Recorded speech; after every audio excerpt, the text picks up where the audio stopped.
অনেক পাপ আছে যে আমাদের এই পাপের মানে ভোগ করতে হয়, পাপের শাস্তি ভোগ করতে হয়। তবে সামনের দিকে ভবিষ্যৎ ভালো করার জন্য যা যা করা লাগে তবে করার জন্য প্রস্তুত আছি। আশা করি আপনারা যে কষ্টটুকু করতেছেন আমি এটার জন্য দুঃখ প্রকাশ করতেছি।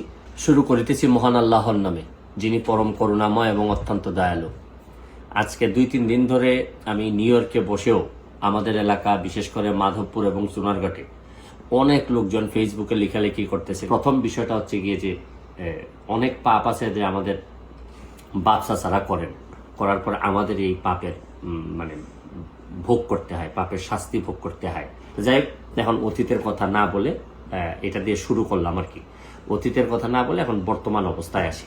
আমাকে অনেক জবাবদিহি করা লাগে, আমি জবাবদিহি করার জন্য প্রস্তুত। তবে দোষাদোষী তো করবোই। আমি সিদ্ধান্ত নিচ্ছি যে প্রয়োজনে আমি মাধবপুর সোনারঘাটে মহাসমাবেশ ডাকবো।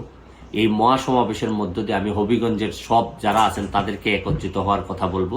আমি আরো যারা 3 জন এমপি মহোদয় আছেন তাদেরও দৃষ্টি আকর্ষণ করতেছি। চলেন আমরা একত্রিত হই, হয় আমরা মহাসমাবেশ করে আমরা নেত্রীকে জানাই দিই, প্রয়োজনে যে জায়গায় নক করা দরকার আমি এই জায়গায় নক করব।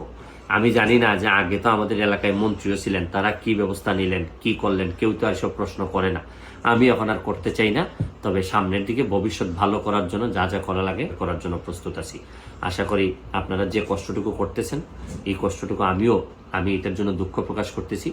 আপাতত ভালো থাকবেন, সুস্থ থাকবেন।